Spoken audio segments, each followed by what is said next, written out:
programa Hora do Debate aqui na Strong Life.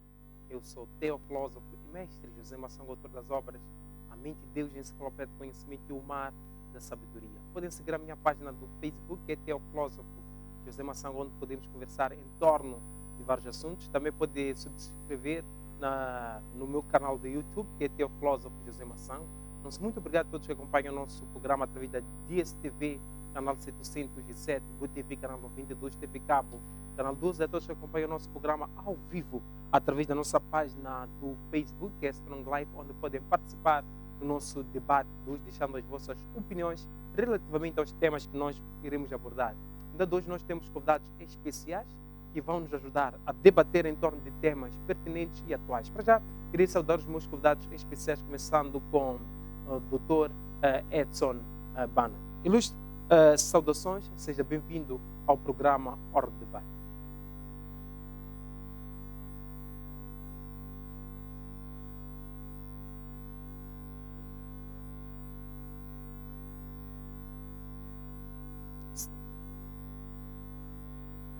Sim, ilustre, antes de avançarmos para o nosso tema central, qual é o ponto prévio que nos traz no dia 2?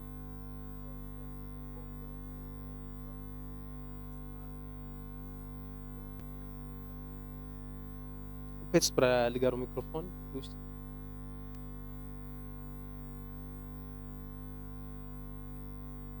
Obrigado a todos que acompanham o nosso programa através da nossa página do Facebook. Partilhe o nosso programa de hoje, deixando as vossas opiniões relativamente ao tema de hoje, que é um tema pertinente e atual. Temos aqui convidados especiais que entendem que entendem os temas que nós iremos abordar no dia de hoje. Já temos mensagens na nossa página do Facebook. Muito obrigado a todos que já estão ligados ao nosso programa através da nossa página do Facebook. Temos a mensagem do José Eugênio, que diz legado. Obrigado, José. Temos uma outra mensagem do Armindo Alfredo, que diz já estou ligado direto de África do Sul. Obrigado, ilustre. Temos uma outra mensagem do Brito Bolacho, que diz que diz paz e graça. Já estou ligado a partir da Mosal. Obrigado, Brito. Temos uma outra mensagem do Isaías, que diz ligado. Obrigado a todos que acompanham o nosso programa através da nossa página do Facebook. Partilhem o nosso programa de hoje. Também podem participar no nosso programa de hoje, porque temos convidados especiais que vão nos ajudar a debater em torno de temas pertinentes e atuais. Volto agora com advogado Edson Bana. Doutor, saudações. Seja bem-vindo ao programa Hora do Debate.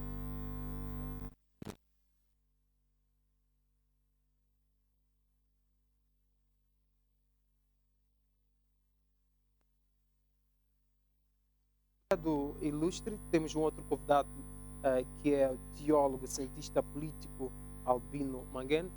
Saudações, teólogo, seja bem-vindo ao programa Hora do Debate.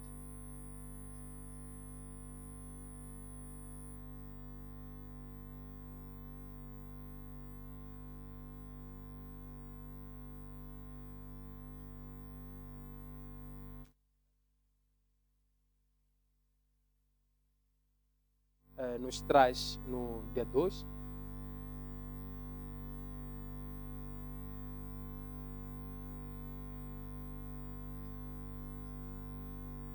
Estão a questionar a afinidade que há entre o presidente Ossufo da Renamo e o presidente Filipe Nyusi, presidente da República, e o presidente do Partido Frelimo, ao ponto de tratá-lo do nosso presidente.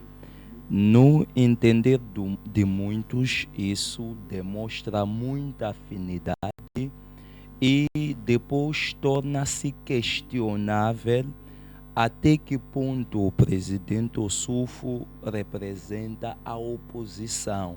Se demonstra-se ser íntimo, ser próximo, ser amicíssimo do presidente Nyusi ao ponto de tratá-lo do nosso presidente. Muitos entendem que é uma expressão de grande afinidade. Então, eu também, juntamente com os demais, quero me solidarizar, porque é preocupante essa afinidade, ou essa aproximação, esse carinho, essa forma. Não que tenham que ser inimigos, não são inimigos, mas esperava-se mais uma postura de um líder da oposição. É o que não está a se conseguir ver nele. Em vez de se ver a postura do líder da oposição, está a se ver ele uma postura de alguém que parece que satisfaz, defende e alinha-se às decisões do presidente Nyusi. E isso torna a oposição enferma, e isso é preocupante. E isso vem reforçar um pensamento meu, que é um pensamento pessoal, que Moçambique atualmente é um terreno fértil para uma alternância política. Mas enquanto a oposição, sobretudo a Renamo, não se ajustar, não se posicionar para que seja uma alternativa, para que se efetive essa alternância política, vai permitir ou que outros grupos partidários, como a Nova Democracia, que está a ser um movimento forte e está a emergir, ou vai permitir com que a Frelimo continue se mantendo no poder. Então, eu acho que a Renamo não deve se contentar em ser a maior força da oposição. A Renamo deve se preocupar em chegar ao poder, porque parece que a maior satisfação, a maior alegria é de serem considerados o maior partido da oposição, a segunda maior força política moçambicana. Não, os partidos políticos existem como forma de alcançar o poder político. Não há como se ter o poder político por via dos partidos políticos. Então, a Renamo deve vincar a razão da sua existência como partido político. Segundo aspecto, a Renamo precisa de se ajustar às dinâmicas atuais. Porque parece que a Renamo está a sucumbir porque está parado no tempo e no espaço. A Renamo acha que 2023 é 1977, a quando do seu surgimento. Acha que Moçambique ficou estático, acha que as coisas... Não. E se a Renamo quer se ajustar às dinâmicas atuais, precisa de montar uma máquina que possibilite o Paratá. Com o Sufo Momad, dificilmente a Renamo vai alcançar o poder político. Mas a Renamo tem grandes quadros que têm carisma, tem popularidade ou notabilidade, tem um grau considerável de intelectualidade que caíram nas graças da população, nas graças do povo. Estamos a falar de pessoas como Manuel de Araújo, pessoas como Venâncio Mondlane, pessoas como Muxanga, pessoas como Ivone Soares. São esses quadros que a Renamo precisa de colocar na direção, colocar na frente do partido, porque são pessoas que já têm um capital político considerável para mobilizar as massas e mobilizar os votos na campanha eleitoral, o que não consegue se rever no presidente Ossufo Momad. Então, estou a dizer o que com isso? Primeiro, é preocupante essa afinidade. Segundo, parece que a intenção do presidente Ossufo Momad, enquanto líder da oposição, é manter esse estatuto, não tem interesse em alcançar o poder.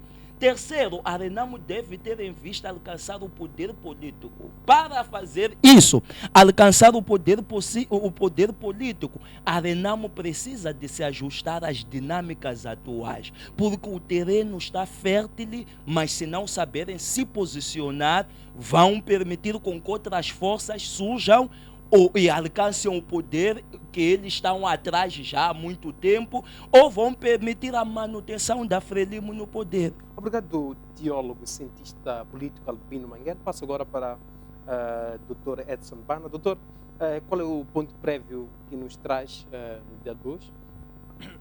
Certo. O meu ponto prévio é basicamente os factos ocorridos no pretérito sábado, em que realizou-se a votação, tendo em conta a nova eleição do bastonário da Ordem dos Advogados de Moçambique. E aquele ato significou um dos pontos mais altos de manifestação da vontade intencional de toda a coletividade para o efeito. E também representou um marco bastante essencial como um modelo da democracia. Aliás, a Ordem dos Advogados, por natureza, ela é o regime paradigmático significativo para alguns modelos de democracia que nós quisermos nos inspirar. De tal forma que seria bom que as demais instituições, organizações políticas, sociais, sociedade civil, etc., vissem ela como um espelho. Porque quando falamos da democracia, podemos aferir 3 dimensões que residem no valor do homem em si, que são, primeiro, a questão comportamental, segundo, as suas atitudes, terceiro, o próprio desenvolvimento institucional. Vimos lá que todos concorrentes elegíveis para tal comportaram-se como alguém que estava para militar em favor da própria classe dos advogados. E da forma como assumiu-se, tanto na declaração de resultados, etc., vimos que a ordem em si é que ganhou. Exato. O que se quer é sempre esta consciência que nós temos, não levar as coisas ao peito, termos atitudes como se fosse um concurso político, etc. Como viram, sob o ponto de vista do escrutínio, houve uma proximidade bastante acentuada entre os concorrentes. É certo, sim, que não são todos os advogados que votaram, por questões de diversa ordem. Primeiro, questões administrativas, disciplinares, etc. Sim. Portanto, os que votaram são aqueles que são elegíveis, também estão sempre a militar com a ordem. Como vimos, ninguém foi com. Não se distribuiu capulanas, camisetes, cânticos de um lado para o outro, etc, etc. Você vê que a pessoa está a ser feita a sofrer. Muitas das vezes, quando não percebe que tipo de ideologia a pessoa está ali a sedimentar, ou muitas das vezes até há campanhas que a gente vê que não há ideologia, só há um cumprimento de uma agenda meramente política, etc. Então, é preciso que os nossos diversos atores comecem a se inspirar naquele tipo de situações. Aliás, no âmbito do exercício do bastonário, não são questões de finalidade lucrativa, pois embora que em termos de equilíbrio o bastonário, do ponto de vista também do princípio de equiparação, equipara-se a um presidente do Tribunal Supremo ou a um procurador-geral da República. Depois tem o seu membro do Conselho Nacional, que equiparam-se a juízes conselheiros ou mesmo procuradores-gerais adjuntos. Mas a ideia não luta-se mais pela busca de vantagens, sobretudo financeiras, porque trata-se de uma classe profissional que, em princípio, já atua na sua autorrealização. Então, são esses feitos que muitos devem se inspirar e, não gostando, mas é preciso saber o que é certo, o que é que você não gosta, mas é um modelo que temos que adotar. Obrigado, doutor Bano, obrigado, teólogo, cientista político Albino Manguel. A todos que acompanham o nosso programa através da nossa página do Facebook, coloquem as vossas opiniões relativamente aos pontos que nós iremos abordar no dia 2. Ilustre, passaremos agora para o nosso tema central, que é golpe de Estado em Moçambique. O tema 2 vem em forma de questão, não é uma afirmação, é uma questão, e acreditamos que ao longo do nosso debate teremos uma resposta em torno do tema 2. Começo com o teólogo, cientista político Albino Manguel. Teólogo, aquele povo esteve no dia da cerimônia do Azagaia e que queriam passar pela Avenida da Presidência. Será que não tinham outras intenções? Teólogo, cientista político. Bom, a única intenção que eu vi, que eu vejo até hoje, é que provavelmente aquela via foi estratégica, porque a intenção era se entrar da circular e saindo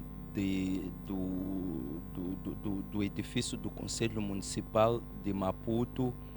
Para entrar na circular tens que vir para encontrar a Júlio Nyerere e depois descer, que é para encontrar a circular, porque é uma via rápida, é uma via prática, é uma via um pouco mais flexível. Eu acredito que se escolheu nesse âmbito, nesse intuito, não no sentido de causar tumultos ou golpe, porque todos estavam num sentimento, primeiro sentimento de perda, segundo estavam num sentimento de gratidão, terceiro estavam com espírito nacionalista, porque é um concidadão que é considerado como ativista político azagaia por causa das suas músicas e das mensagens contidas nas suas músicas. Essa era a intenção que eu consigo ver. Agora existem gente que vive procurando as pulgas atrás das orelhas e geralmente vão criando situações, inventando situações e concluírem o que nunca é e não era a real pretensão. Mas quando eu vejo aquela moldura humana, a intenção era clara: usar uma via fácil para dar a circular, que vai chegar facilmente ou rapidamente ao novo cemitério, o cemitério de Muxafute. Cientista político, de uma forma bem rápida, será que pode nos trazer uma explicação em torno do golpe de Estado? O que é golpe de Estado? De uma forma bem resumida. Perfeito. Quando nós falamos de golpe do Estado, é um derrube ilegal de um governo constitucionalmente legítimo. Quando é derrubado, é tirado, é afastado do poder alguém que é um governo constitucionalmente legítimo. Mas o golpe ocorre. Para haver golpe, existem determinadas evidências que são necessárias. Principalmente, nunca pode ocorrer um golpe se não haver conivência dos generais ou dos militares, porque no fundo são eles que materializam o golpe.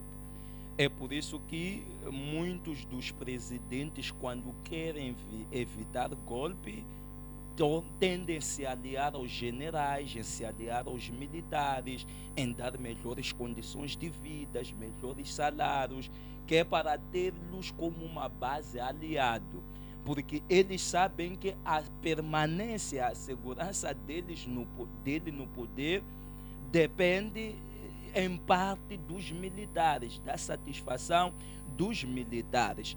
E isso quando falamos de um país onde há separação, onde há autonomia, onde há os poderes, onde as instituições funcionam. Não num país onde os generais são lambibotas do partido, os militares são obrigados a lamberem bota.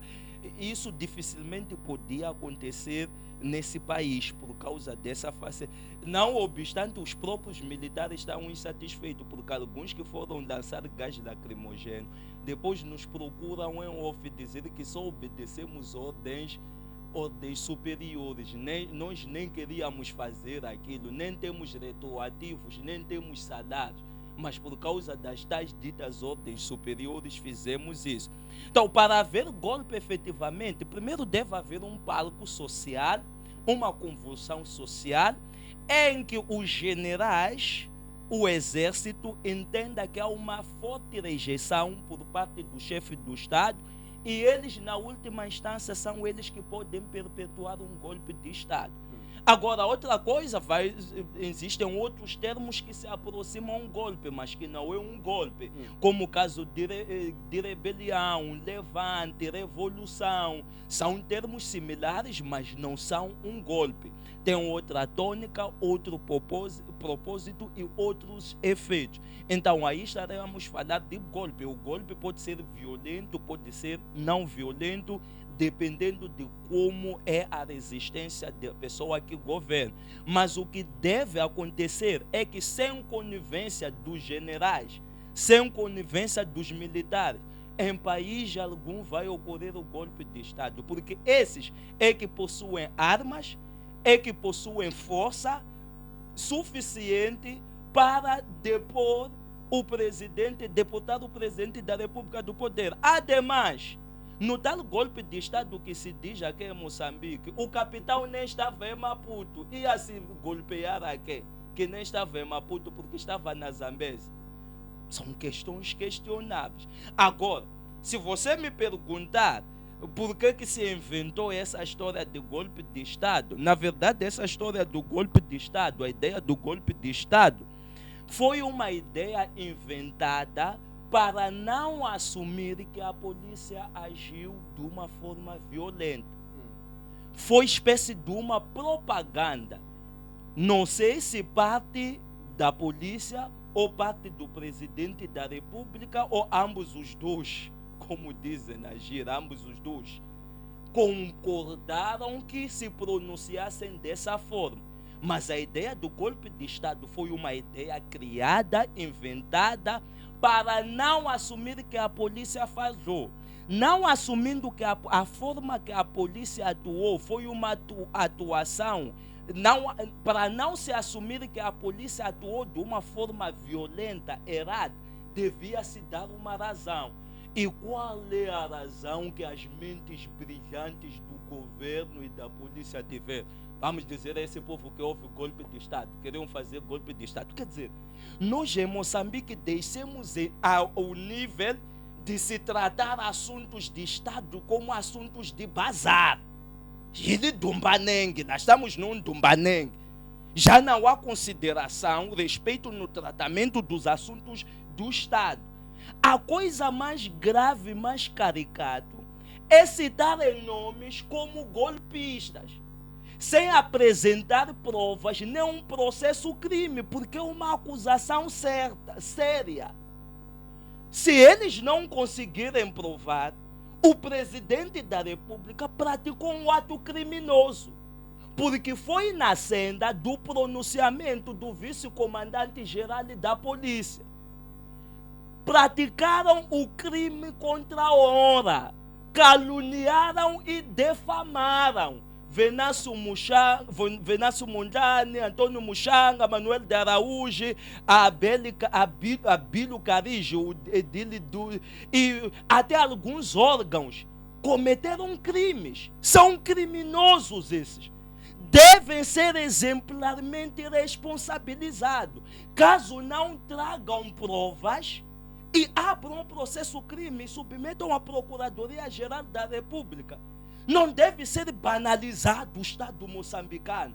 Tratarem assuntos do Estado, quer dizer, alguém pensar que pode chegar e trazer uma acusação séria como essa e isso ser deixado barato. Não.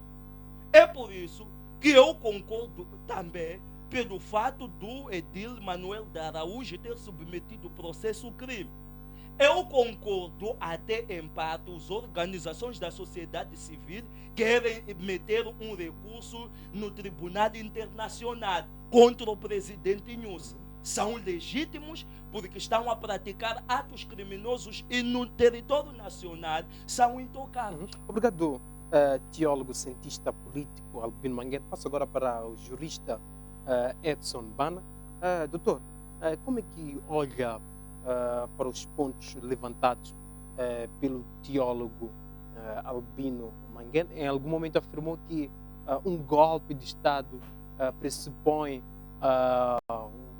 uma ajuda dos militares, etc. E como é que avalia o povo que esteve no dia da cerimônia do Azagaia e que em algum momento queria passar pela avenida da presidência.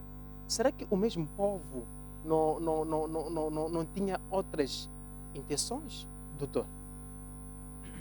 Certo, é uma questão, na verdade, interessante e com uma resposta transversal. E, previamente, para responder isto, tendo em conta que está-se a tratar de um conceito de golpe de Estado, um conceito político, em princípio. Isto remete à necessidade de refletirmos a questão dos Estados em África. Consoante reputa a história, a África já teve aqueles seus Estados tradicionais, em que Eswatini, expressão paradigmática atualmente. Tínhamos os Monomutapas, Impérios Marraves, às vezes já é uma organização aí, tradicional, que com o advento do colonialismo, a mesma entrou em crise e teve que viver o seu declínio e desaparecimento. Então entra a fase colonial, esta que segue-se pelas independências africanas. Então surgem esses novos estados africanos que já entram na perspectiva do sistema internacional e no direito internacional em si, tendo nova perspectiva jurídica, política e a própria capacidade jurídica de exercício de poderes como um Estado de direito democrático. Então, no surgimento desses Estados, também há uma necessidade urgente, emergente, de uma construção social dos indivíduos. Há de ver que alguns Estados surgem através da violência, outros surgem com alguma pacificação, que são pelo menos as colônias britânicas e francesas. Eles tinham um sistema de governo indireto, protectorados, etc. Ao passo que as colônias portuguesas é aquelas que usavam-se mesmo a metodologia de ferro fundido. Exato. Sempre punham sistemas inquisitórios de violência, opressão do homem diretamente. Então, o que ocorre? Nestas colônias portuguesas, a ascensão ao poder também não foi de via pacífica, foi muito violenta. Portanto, nesta fase foi muito crucial porque surgem indivíduos que acatam a violência como uma forma de ser Estado. Desde a segregação racial, as próprias formas como ele tinha acesso à terra, à propriedade, etc. Então, surgem homens violentos cá, que após ascendermos a independência, esses indivíduos, na verdade, vamos descobrir que não porque eles entendiam que o colono estava errado, apenas ele não estava na posição do colono, porque ele também aprova a violência. E essa violência que ele vai implementando no âmbito da sua governação. Então, surgem esses estados num ambiente de extrema violência. E se formos a ver, essas gerações de violência, as gerações que perduram até o dia de hoje. Então, nesta fase, Moçambique também, como já é um Estado independente, tem que aderir a diversos instrumentos internacionais, como um critério, que também vamos desenvolver à frente, um critério de reconhecimento de você como um Estado. Linha de orientação: respeito pelos valores de um Estado de direito democrático, respeito pelos direitos humanos, bem como a cidadania. Agora, esses instrumentos internacionais não ficaram adequados a nós. Por quê? Uma das questões é a própria analfabetização. Se vamos a ver no contexto histórico da Primeira República, em 1975, você bastasse até saber ler ou escrever, ou pelo menos ler umas 5 linhas, que você conseguisse fazer, então apanhava o emprego de um diretor. Então, todo o Estado era guiado pela Frelimo, como o mentor da linha de orientação do Estado. Então, eles tinham que fazer a monitoria toda. Doutor, e no dia da marcha pacífica, não havia perigo de se tornar em algo violento? Então, esses que estão nessas lideranças, que ainda perduram até hoje, nunca conformaram-se com a questão dos direitos humanos, esse respeito. Porque estamos sempre naquele regime de opressão, aquele princípio de Lavoisier, ação-reação. Você cometeu, tem que... Se ainda vigorava aquele sistema de chambocos, chibatadas, etc, etc, estava-se nesse regime. Então, em 1986, Moçambique, devido à crise econômica, tem que aderir às instituições Bretton Woods, tem que fazer empréstimos. Então, aqui quais são os critérios que eles estão para te dar dinheiro? você tem que sair de um regime socialista, era o princípio. Um regime minimamente de ditaduras. Então, em 90, aprova-se a nova Constituição, que há uma valoração dos direitos fundamentais na Segunda República. Os direitos fundamentais têm como função servir de um travão aos comportamentos do Estado no respeito das liberdades individuais do indivíduo. Naquela situação em concreto, está a dar um exemplo. O direito fundamental, qual é a função? Travar atitudes arbitrárias do Estado, no sentido do Estado ali, em alguma situação, ele pode ser levado como arguido. Então, estamos dentro de um ambiente de violência que ainda não conseguimos cessar. Portanto, Moçambique adere a outros tratados internacionais e convenções, mas os mentores daqueles dispositivos sempre trazem valorização da cidadania, direitos humanos e legalidade da extensão ao Estado. Moçambique, então, vai aderindo a esses instrumentos porque quer ser concedido empréstimos para o orçamento do Estado, etc. Mas o que está a acontecer? Nós temos objetivos financeiros para contrair aqueles empréstimos, para realizar-se, muitas das vezes, individualmente. Ao passo que aqueles instrumentos internacionais não estão a entrar nas nossas mentes. Consequência, até hoje, o direito à liberdade de reunião e manifestação é uma crise. Nós não estamos a entender qual é o problema. Obrigado, doutor. Então, só para secundar essa questão do golpe de Estado, eu queria ver... De uma forma bem rápida. Exato. Então, o golpe de Estado, vou enxertar alguns termos do caríssimo Kamangen. Sim, é uma destituição ilegal de um governo legitimamente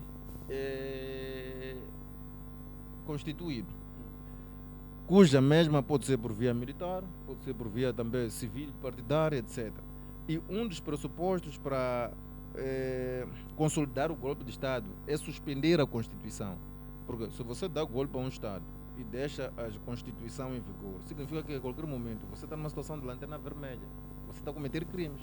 Então, tem que suspender a Constituição, você vai ter que impor novas ideias ali, mas que claramente, tendo em conta que quem depõe um governo, muitas das vezes tem um suporte militar. Os militares, na perspectiva de um Estado moderno, não são pessoas que é para governar. Os militares representam a coercibilidade do Estado, ou seja, a capacidade de uso da força desse próprio Estado. Então, os governos devem ser entregues a civis. Então, você dá golpe de Estado, começa a dançar, está satisfeito, há aquela festa, num bom momento, há uns jubilados ali e tal, para muita festa no palácio, comes e bebes, é muita alegria. Agora, é aquela situação que dizem que os espertos só mata-bicham, não almoçam e nem jantam. Então, você já deu golpe de Estado. Dia seguinte, começa a vir uma crise à tua atrás. Qual é?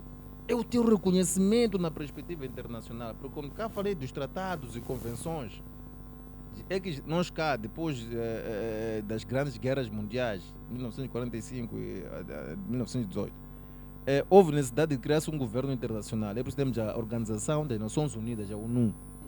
Então, são aqueles indivíduos lá que formam todo mundo, nós também somos parte, que você deu golpe, eles devem te reconhecer que você é um Estado.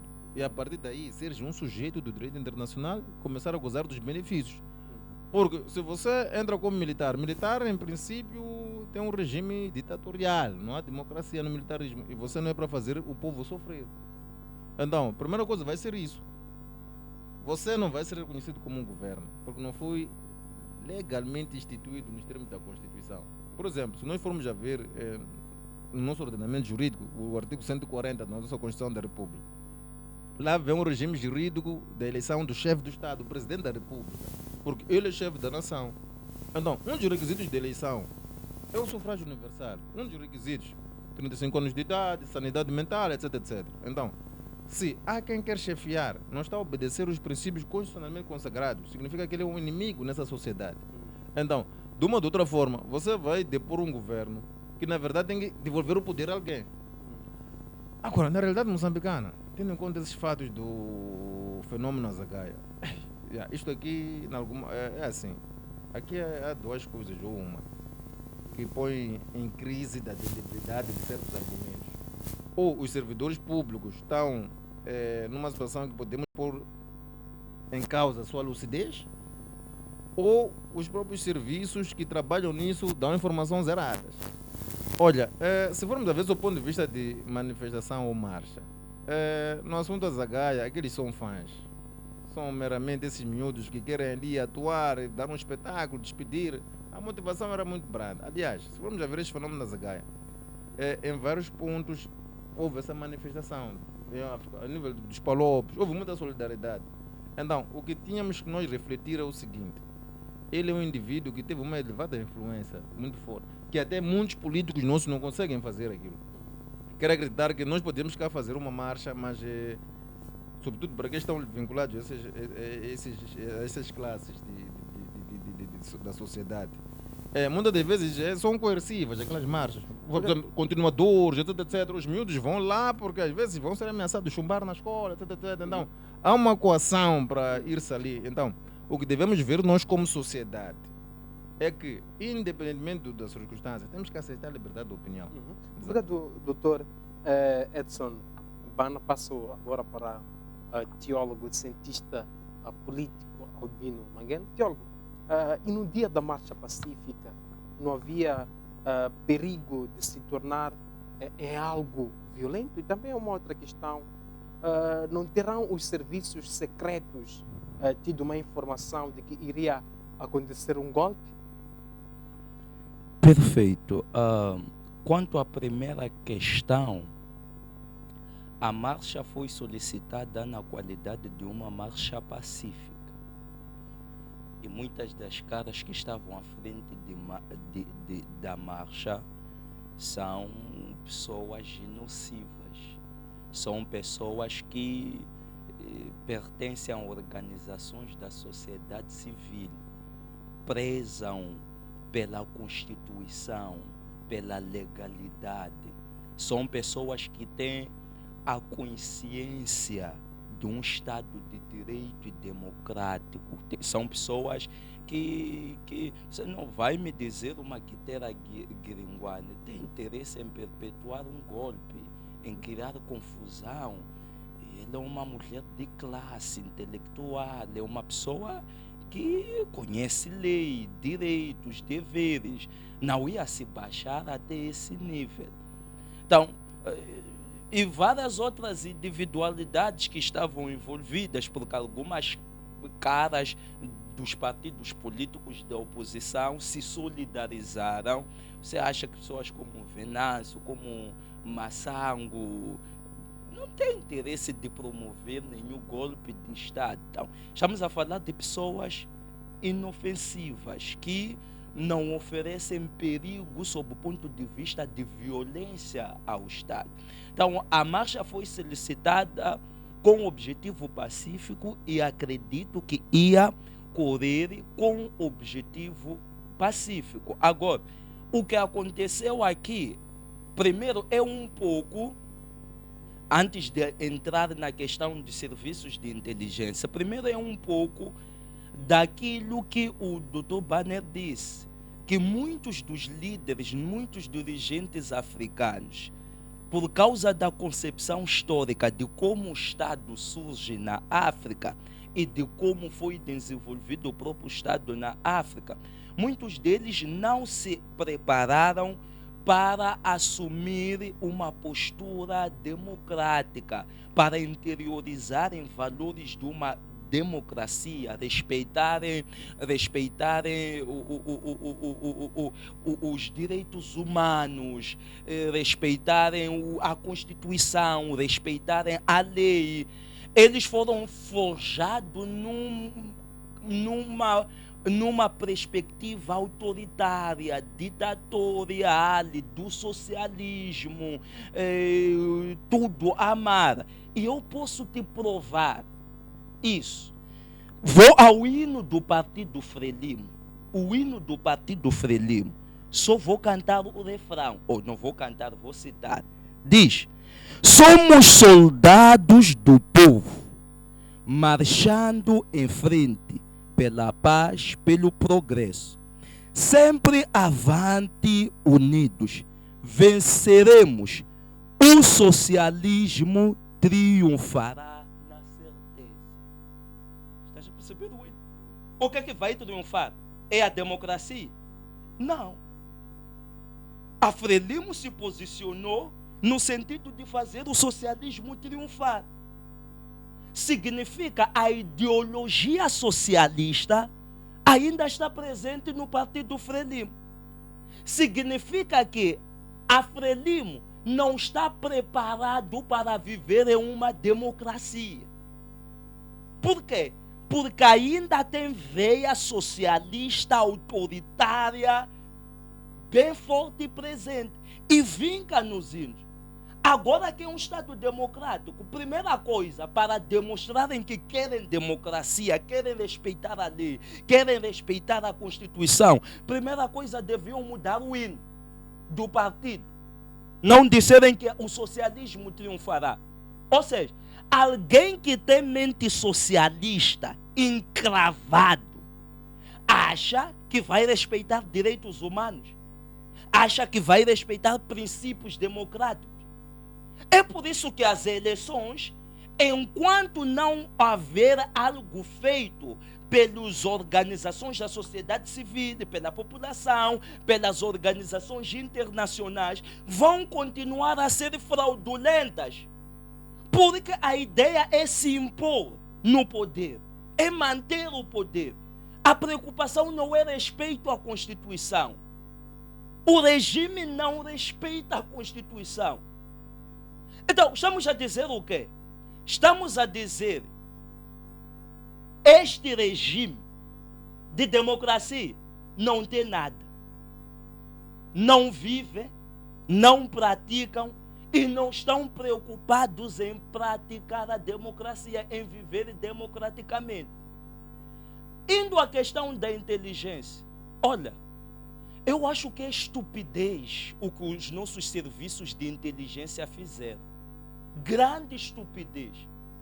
Olha, Maçango, quando é que é engraçado, quando você é informado de que será atacado no local X amanhã às 9 horas, você corre lá, chega às 9 horas, começa a disparar, pá, pá, pá, pá, pá, pá, pá, pá. Ou você organiza-se de forma a contra-atacar. Você prepara, mobiliza a força, mobiliza a tropa a estar posicionada de forma a contra-atacar, caso a ameaça se cumpra, caso a ameaça se efetive. A estupidez que houve nessa situação de marcha de 18 de março foi porque nem isso não se pensou. Porque vamos pensar que havia intenção de haver golpe de Estado. Devia se preparar a força para estar ali a monitorar a situação, para intervir com rapidez caso a ideia do golpe se confirma, porque era uma hipótese. O que quero dizer com isso? Quero dizer que a polícia falhou em todos os aspectos. Primeiro aspecto, do ponto de vista de inteligência, falhou. Correram para boicotar a marcha, inviabilizar a marcha, por uma hipótese, uma eventualidade, no lugar de se posicionarem para intervirem caso isso ocorra.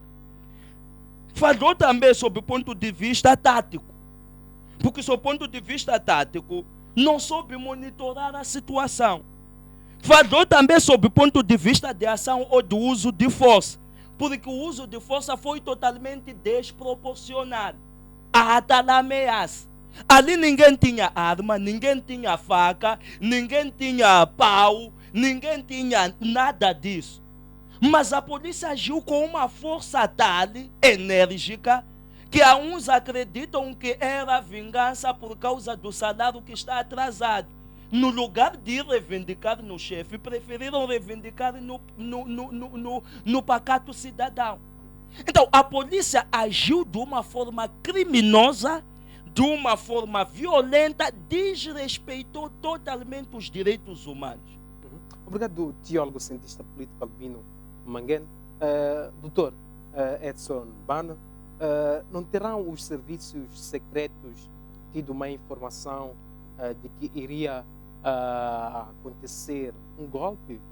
Ou não pode ser isso, doutor? E também há quem diga que a Frelimo tem medo de perder o poder. Por isso mandou a polícia à marcha. Será verdade, doutor? É assim. Eu gosto de ver as coisas sempre numa perspectiva bipolar. Porque é assim, o chefe do Estado, o presidente Nunes, é o presidente de nós todos moçambicanos. Tanto o grupo, porque está a falar cá de um partido de Frelimo, sim. E pelos vestígios tinha lá membros da oposição. Então, a partir do momento que o chefe do Estado é empossado pelo venerando Conselho Constitucional, ele é presidente de nós todos. Você votou a ele, não votou, etc. O voto contou para ele. Então, sob o ponto de vista da perspectiva política, o chefe do Estado, no seu exercício, ele tem que praticar todos os atos tendentes à aquisição, controle, manutenção e subversão do poder na sociedade. Isto é uma máxima que ocorre desde os primórdios da história. Muitas das vezes nega-se esses valores, mas é o que se faz. Isto está inspirado no Maquiavel, encontramos também teorias de John Locke, etc. Então, ele como chefe do Estado, o presidente Nunes, tem que usar todos os meios para ele se manter no poder, para que ele não caia. Por quê? O seu bem-estar, a sua estabilidade pessoal e profissional vai caber através do resultado. A política não é construída com juízos éticos, mas sim, em política, o princípio fundamental é o da conveniência, significando que o monarca, nesse caso, quando os tempos e atualmente que é o chefe do Estado, deve usar-se de todas as formas possíveis para ele se manter no poder, inclusive havendo necessidade de sacrificar a própria nação. Olha, se formos a ver, há países que sacrificam isso da própria nação, mas aquilo não vamos entender que aquele dirigente tem alguns distúrbios mentais, etc, etc. Por quê? No âmbito do exercício da política, tem aquelas funções não manifestas ou latentes, que são os serviços de inteligência que te monitoram por trás. Se for a ver, o presidente Nunes, ele não saiu, não amanheceu do nada e entendeu que tem que ser um chefe do Estado. Ele foi candidatar-se no partido, etc. Não. Tem aquelas pessoas, tem os seus pilares, a força invisível dele. Então, um dos compromissos que ele tem ali é não sair do poder. Agora, se formos a ver, sob o ponto de vista histórico, nenhum presidente, sobretudo de Moçambique, vai querer sair manchado no poder, ser deposto, etc. Porque até a Constituição diz que se você saiu do poder com muitas problemáticas, etc., e você já vai perder o estatuto do chefe do Estado, mesmo a própria lei que regula eles. Então, cabe a ele, como chefe do Estado, saber quais são os riscos que ele prefere assumir. Então, é por isso que chama-se um Estado de Direito Democrático, porque entre direito e a política há uma relação dialética de nascimento e de existência. Isto é, a política constrói o Estado, constrói o próprio direito, mas esse direito cabe a ele limitar a política. É por isso que falamos de direitos fundamentais. Agora, nesta fase em concreto, quem deveria ser sindicado é o Ministério Público. Aqui já não estamos numa fase de falar, não, a polícia falhou, o chefe de Estado falhou, etc. Não. Nós temos um órgão por excelência, um órgão profissionalizado, porque é o garante não só da legalidade, mas também os direitos difusos, nos termos do artigo 234 da Constituição, bem como nos termos da Lei 3/2017, de 18 de janeiro. Tem lá o Ministério Público. Então, ele é que deve começar a agir nesta fase, do ponto de vista de oportunidade, princípio de oportunidade, o que é mais útil, o próprio contexto. Até porque, falando nisso, há um documento que se submeteu à Procuradoria-Geral que estava a demandar o vice-comandante-geral da PRM. Então, relativamente àquele documento, o que eu tenho a dizer é: o vice-comandante-geral não representa a PRM. Logo, sob o ponto de vista da demanda, estamos a demandar uma entidade não certa, não concreta. Mas o Ministério Público, como tem essa prerrogativa de abrir um inquérito, abrir uma sindicância, sim, claramente que lá vamos depois temperar isso. Agora, relativamente à violação, umas das virtudes ou vicissitudes da norma é a sua violabilidade. Então, cabe a essas instituições saber o que vão fazer. Mas o chefe do Estado, o presidente Nunes, na qualidade do garante também da Constituição, ele tem que respeitar esses deveres. Mas ele, como um órgão político, deve sempre agir no sentido de se manter no poder. É nessa forma, até quando falei da relação dialética entre direito e política, podemos ver, por título de dizer, está a ver a Coreia do Norte. Sim, temos lá um governo que guilhotina o povo, sem problemas. Temos aí a própria Rússia. As liberdades individuais ali não estão a ser atendidas. É só ver os próprios países que, quando falamos do surgimento do Estado, a África é através de independências. Europa, vimos alguns desmembramentos. Vimos a Checoslováquia, o Chipre, a própria Checa atualmente. Vários países da Europa saem por via de desmembramento. Então, estes países não entraram na Convenção da União Europeia, bem como a NATO, por quê? É a linha de orientação que eles estavam a levar, de não respeito pelos direitos humanos. Mas o quê? Dá-se a implementar a política, é isso. Então, o que o chefe do Estado está a fazer não está errado. Ele o que deve fazer sempre como um dirigente, um monarca, deve fazer o quê? Lutar pela aquisição. É o que ele fez. Foi nas urnas, etc, etc. Se há roubalheiras ou não, etc. Aquelas batotas todas. Isso faz parte da política, é isso. Na política não existe amizade, só existe interesse. E não é feita por juízes éticos, não. É a conveniência. A moralidade, etc. Não, isso, o político não sabe para tratar isso. Um político é feito na base de resultados. É que não é um treinador de futebol. Então, tudo que você puder fazer lá para ganhar, faça, vai ganhar. Teve aquisição. Depois já é manutenção. Ele está a montar o seu governo, toda aquela sua máquina. E depois já é o controle. O controle é essa questão de serviço de inteligência, ele faz aquela mexida, informações que ele pega, age. Então, tem a parte da subversão. A subversão é esta no fenômeno Azaghai, de como é que ele vai reagir à subversão.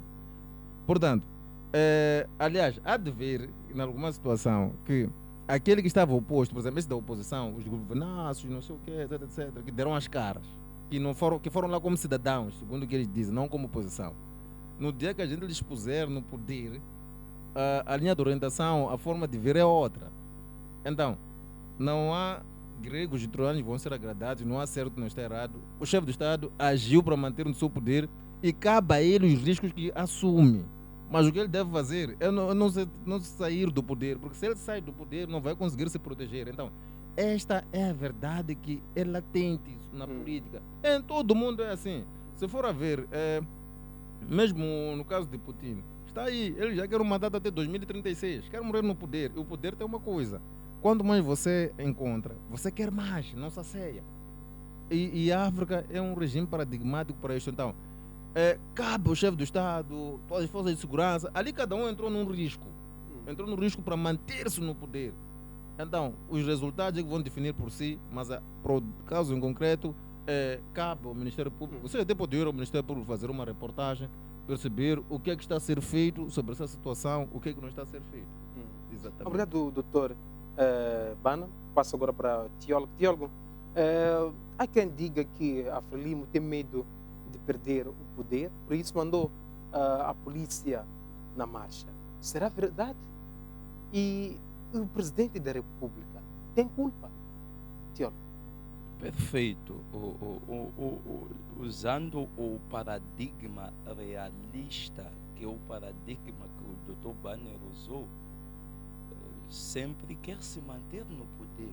A lógica é essa. Querendo se manter no poder, o presidente da República será o principal interessado em fazer de tudo para defender o poder com unhas e dentes.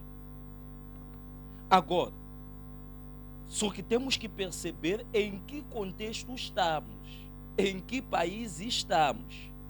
Porque, primeiro, estamos num país democrático, onde, segundo Sartori, diz que a democracia é considerado efetivamente democracia quando as eleições se tornam a única regra de jogo. E depois ele explica, essas eleições devem ser limpas, justas, transparentes e credíveis. Então, não apenas se tornam a única regra de jogo, mas devem ser limpas, justas, transparentes e credíveis. Segundo, deve-se respeitar as regras do jogo, porque democracia é um jogo, e um jogo pressupõe regras. e deve haver respeito pelas regras de jogo. Aqui não vale interesse, vale atingir o meu interesse por via do respeito das regras. Eu tenho fome, posso roubar pão. Eu tenho fome, posso pedir esmola ou trabalhar, ter dinheiro e comprar pão. Eu saciei de duas maneiras diferentes a minha fome, mas uma das maneiras é errada, é ilegal. Não basta eu me preocupar em satisfazer o meu interesse. Tenho que estar preocupado em satisfazer de uma forma legítima, legal, respeitando as regras do jogo. Por que existe a lei? Que em ciência política chamamos de instituições, leis. Existem por quê? Para limitar e constranger os indivíduos. A lei existe para dizer, ei, você vai até aqui, de lá você não pode ir. Mas você quer pular, quer ir até lá, mas a lei já te limita, diz que não. Então, você deve sacrificar o seu interesse em obediência à lei. Aí reside a ética, aí reside a moral. E se o indivíduo não tem isso, foca-se única e exclusivamente nos seus interesses, vai utilizar a lógica maquiavélica no seu sentido profundo e puro. Conquistar e fazer de tudo para se manter no poder. Se tiver que matar, mata. Se tiver que prender, prenda. Se tiver que passar por cima, se até a tua família for necessário você matar todos os membros da tua família, mata. Por quê? Porque você não tem princípios, você não tem ética, você não tem moral, você só tem interesse. E está disposto a fazer de tudo para se manter no interesse. Até perseguir, assassinar aqueles que são ameaça ao teu poder. Por quê? Porque você quer se manter no interesse. Lógico, todo chefe do Estado deve se manter no interesse. Agora, o que é necessário fazer? O que é necessário fazer? É possível se manter no poder usando vias legais, pressupostos legais. O que o povo quer? Quer emprego. Crie condições para o povo ter emprego. O que o povo quer? Quer que o custo de vida seja elevado. A economia é a solução para todos. Bota economistas pensarem, criarem soluções, produzirem soluções para que o custo de vida seja aliviado. O que o povo quer? É que o transporte seja acessível no sentido de haver mais transporte e ser barato. Crie condições, coloque estradas. O povo não quer muito. Se você quiser roubar, rouba, mas dê o básico ao povo. É isso que o povo quer. E você vai governar tranquilamente? Não. Mas o teu nível de rejeição e reprovação diante do povo não será alto. A maioria vão te aceitar. E isso vai te permitir folga, relaxamento, para você se manter no poder. Mas se você não sabe tratar o povo, acarinhar o povo, atender às necessidades básicas do povo, você está pondo em causa o poder que você quer manter. O que muitos líderes africanos não entenderam é isso. É que o povo é que está no poder. É isso que deve se entender. A política é feita para o povo. O beneficiado da política é o cidadão. O princípio e o fim da política é o cidadão. Eu tenho que fazer de tudo para satisfazer o cidadão. Vou satisfazer a todos? Não. Mas eu disse, vou satisfazer a maioria. E o meu índice de aceitação vai melhorar. Então é preciso entender a lógica da política. É preciso entender como é que a política e a democracia fluem. Porque se você não entende como é que a política e a democracia fluem, você vai flutuar no espaço da seca, vai se perder. Mas para tal é preciso você ter princípios democráticos, respeito pela lei, respeito pelos direitos humanos. Obrigado, cientista político Albino Manguene. Doutor Edson Bana, há quem fala da necessidade de realmente haver revolução. Como isso seria possível? Exato. A revolução, em princípio, é uma via também inconstitucional de acessão ao poder. Por isso que sempre relacionei com a questão da independência, porque esses estados alguém tinha que ocupar. Porque você vai revolucionar, mas o teu governo quem vai te reconhecer. Aliás, o reconhecimento até pode ser em algum momento tácito. Mas quem que você vai ser na perspectiva internacional como um estado? Então, pode haver revolução, sim, mas é preciso uma ideologia. E tendo em conta o nosso histórico, as pessoas capazes de fazer uma revolução se encontram concentradas no mesmo substrato. Então, ainda não há uma liberdade um pouco razoável para tal que pudéssemos expandir esses ideais no sentido de criar condições para tal. Aliás, se formos a ver, mesmo no histórico dos países que já houve golpe de Estado, aqueles golpes não foram fomentados internamente, são forças externas. Casos que a gente vê na zona do CDAO, por exemplo. Já vimos vários países, Costa do Marfim, Mali, quer dizer, em Guiné-Bissau não se fala devido à questão do narcotráfico. Mas se formos a ver, a Costa do Marfim, a República Centro-Africana, etc., é que eles estavam a virar reboque da França. Então, vazou-se documentos confidenciais, França sentiu ameaça nos seus interesses econômicos, logo está a haver uma instabilidade. Então, essa questão não são assuntos de peixes pequenos para nós tratarmos. Aliás, é só ver as forças de segurança, uma manifestação que podia chegar a outros alcances. Em 15 minutos foi estancado, houve ordem pública, etc. Significa que ainda estamos numa situação muito verde para começarmos a pensar isso. O que devemos estar a pensar agora, o razoável, é uma forma aceitável, porque nós já assim, nós estamos a servir, na verdade, dois senhores.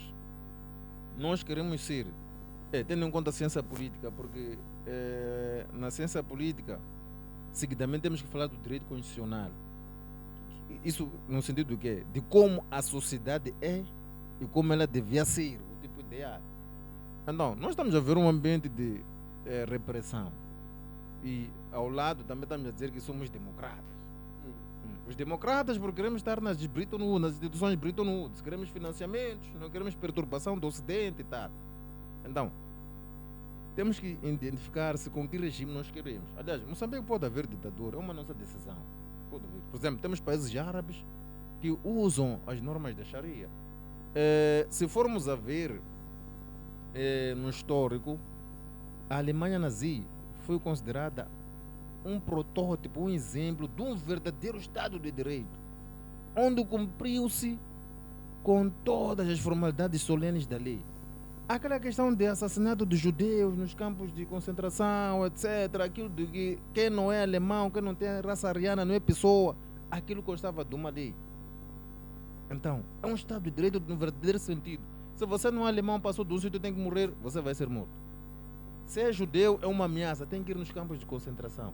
Está a perceber? Então, aquilo foi algo que decidiu-se. Então, nós cá não devemos estar a servir dois senhores, a viver fingidos. Por exemplo, a questão da manifestação, se nós fôssemos um Estado ditatorial, só que as ditaduras, em princípio, têm que ter um desenvolvimento econômico acelerado. Porque uma pessoa que tem ditadura, não é para de repente ele ter que ir na vizinhança pedir um financiamento. Não, o Ocidente não vai dar dinheiro. Então, temos que nos organizar internamente para quando quiser haver aquelas marchas, etc., o governo guilhotinar o cidadão com alguma legitimidade. Porque lá não é admissível. Se formos a ver mesmo na Coreia, as pessoas são proibidas de usar a internet. Não têm acesso a redes sociais como Facebook, etc. Porque definiu-se. Mas você, para pôr um cidadão detido na sociedade desta forma, tem que garantir condições mínimas, questões sociais, alimentação básica, um emprego, uma escola, tal como acontece em muitas repúblicas árabes. Mas aqui é que está. Por quê? Esta questão de queremos usar as ditaduras, o regime como está, é que se amanhã, porque é assim, existe aquela situação de medo e respeito. Amanhã se acaba o medo, aliás, sim, é o medo. Se o medo acabar, porque não há respeito. Quando o medo acaba, vem a coragem. E se vem a coragem, Moçambique vai viver um caos social muito preocupante. E não sei qual é a força que vai conseguir acalmar isso. Por quê? Tendo em conta o tema golpe de Estado.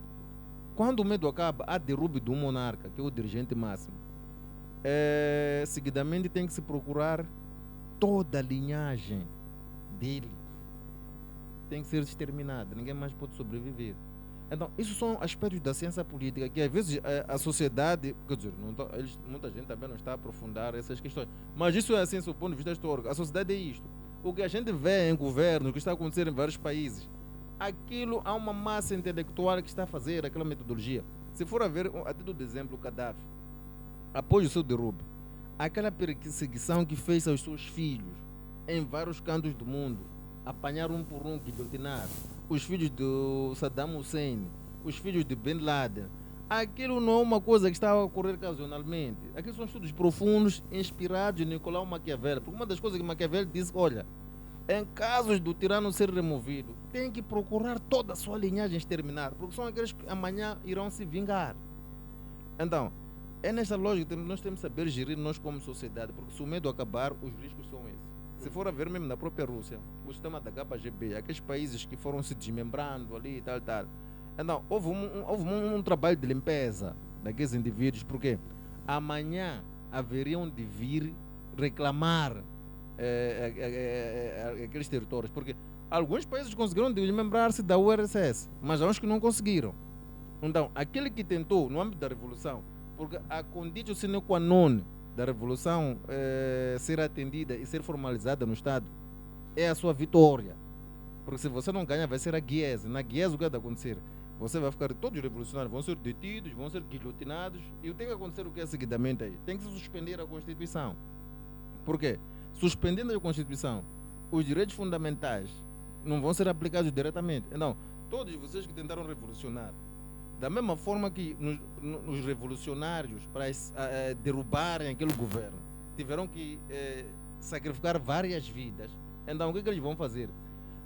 Vão criar um sistema de reforma, no sentido de todos aqueles comportamentos, todos os crimes cometidos na Revolução serem suspensos, no sentido de o novo governo formalizar aquele ato, porque tem que se perseguir aquelas pessoas. Então, essa situação do caos social de ciência política é que os próprios partidos devem estar a cultivar para perceber o que se precisa. Porque nós estamos a fazer política, mas muitas das vezes não estamos a ferir a política do seu ponto de vista científico.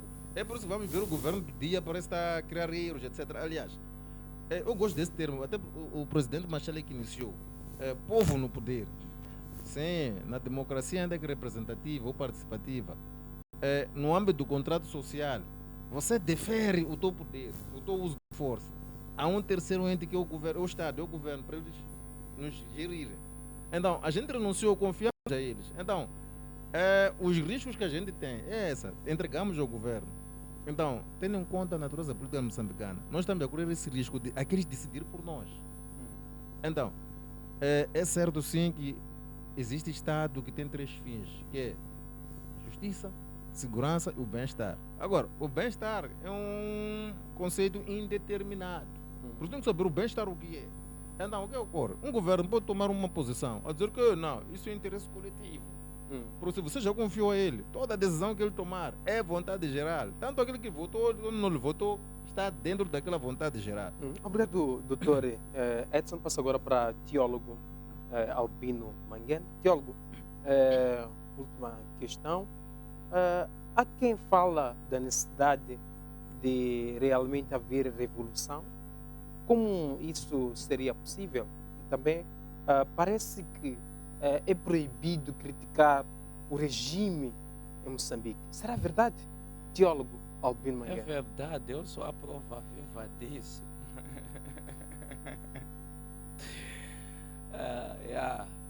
É verdade? É verdade. Se, por exemplo, estás aqui numa televisão independente, Estou numa televisão independente e estou a criticar, mas da minha saída daqui para fora não sei o que vai me acontecer. Mas só que verdade é verdade. dizia o Carlos Cardoso, não se pode amarrar a verdade, uma coisa parecida. Porque se todos nós tivermos medo e não calarmos, e não emitirmos a nossa opinião, o nosso parecer, todos nós vamos sucumbir. Mas também eu já estou morto mesmo. Eu já morri.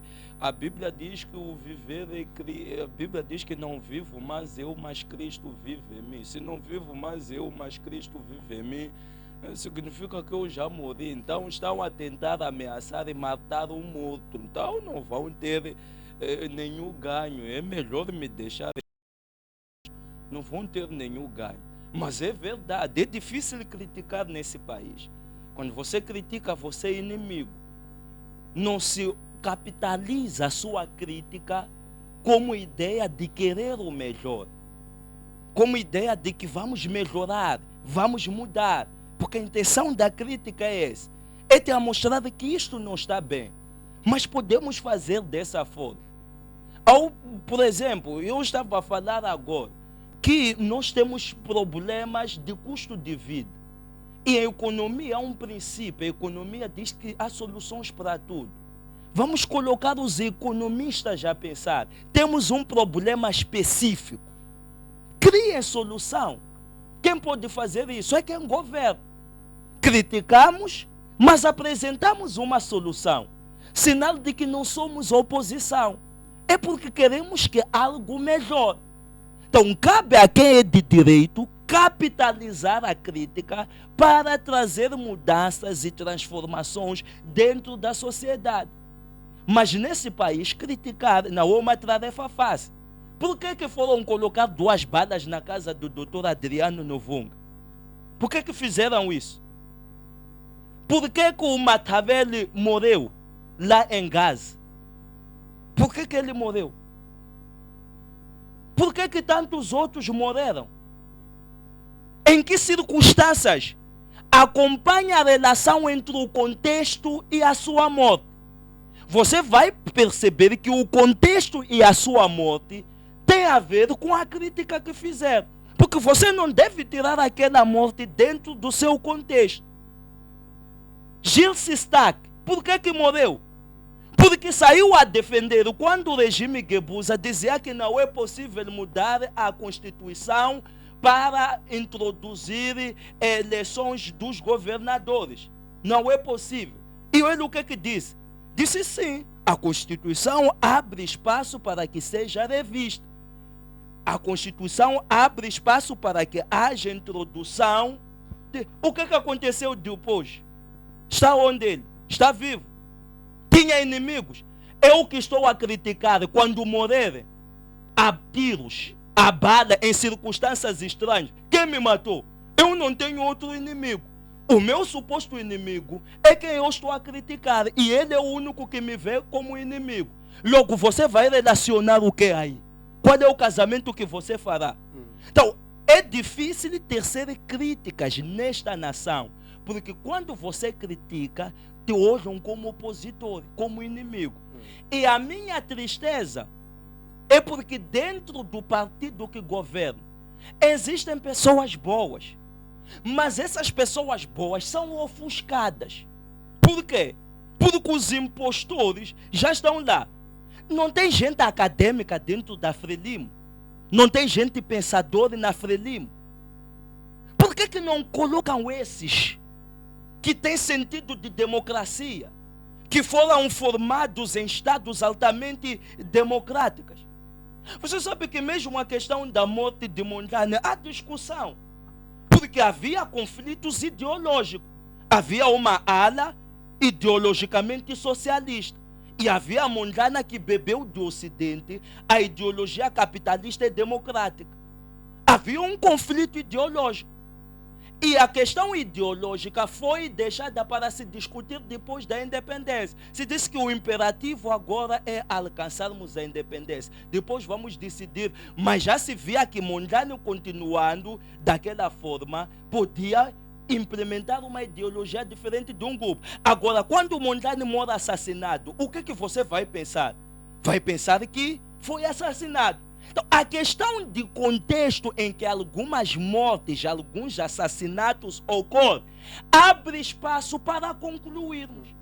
Teólogo, golpe de Estado em Moçambique, em 30 segundos. Golpe de Estado em Moçambique, o único golpe é nas eleições. Se nós queremos golpear o Estado, é nas eleições, é nas urnas. Vamos depor quem governa, o regime que governa. Esse é o melhor golpe. Não há melhor golpe se não exercer nas urnas. Agora, os professores também devem nos ajudar. Não complica a nossa vida. A polícia também deve parar de carregar urnas estranhas.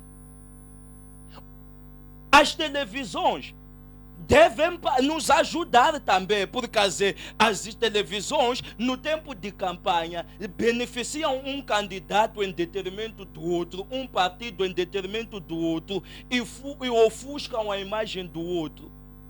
E o que acontece? O povo, mesmo aquele ter perdido, mas por causa da imagem dele que estão a bombardear, acaba gerando uma imagem de que aquele já ganhou, mesmo querendo votar no oposto, mas por causa da propaganda que as mídias fazem no tempo das eleições, acabam votando em pessoa errada. Então, vários intervenientes devem nos ajudar. O único golpe viável na República de Moçambique é nas eleições no dia 11 de outubro de 2023 e no próximo ano, que ainda está a se ter receio de marcar a data das eleições 2024. Esse é o melhor golpe que podemos fazer. Obrigado, na história. Cientista político Albino Mangueno, Dr. Edson Bana, de uma forma bem resumida, últimas considerações. Golpe de Estado em Moçambique? Certo. Essa é uma figura que eu, pelo menos, não gostaria de testemunhar no nosso país. Tendo em conta o nosso caráter social, bem como compromissos que temos. O sufrágio universal é a via mais correta. Porque o golpe de Estado, é o que eu disse, estamos a satisfazer dois senhores ao mesmo tempo, o que não é razoável, agregar ou agradar gregos e troianos. Então, é essa via. O que temos que fazer em Moçambique é algumas reformulações. Primeiro, a nossa Assembleia da República, a sua lei orgânica, é de veras necessário a sua alteração. O sistema de representação proporcional do partido, etc, etc. Não, porque a Assembleia da República, na verdade, acaba sendo um reboque de aprovações. Estamos num sítio que 85% é uma ala, 14% é uma ala, 1% é um... Então, Partido Verde, Rosa, etc. Isso é muito complicado. E outra situação que é muito essencial, já até vem com barba branca, a questão da redução dos poderes do chefe do Estado. Essa questão de ele ter que ir no poder judicial, nomear altos funcionários, etc., é uma questão que faz cobro atualmente a uma reformulação urgente. Tanto também aos reitores das universidades, porque nas universidades onde vão ser a massa pensante, o cérebro que vai formar uma verdadeira opinião pública na sociedade. Então, são esses poderes que temos que aceitar, ir perdendo na qualidade de um dirigente máximo da nação, porque desta forma será o meio razoável para podermos, no mínimo, pensar em aproximar uma democracia, porque materialmente não somos democratas. Obrigado, Dr. Edson Bana. Obrigado, teólogo, cientista político Albino Mangueno. Obrigado a todos que acompanharam o nosso programa através da nossa página do Facebook. Obrigado, Luísa Helena. Obrigado, Isaías. Obrigado, Briton Hermínia. A todos que acompanharam o nosso programa através da DSTV, GoTV e TVK. Eu sou Theo, filósofo e mestre José Massanga, autor das obras A Mente de Deus, em Enciclopédia do Conhecimento Humano da Sabedoria de Deus.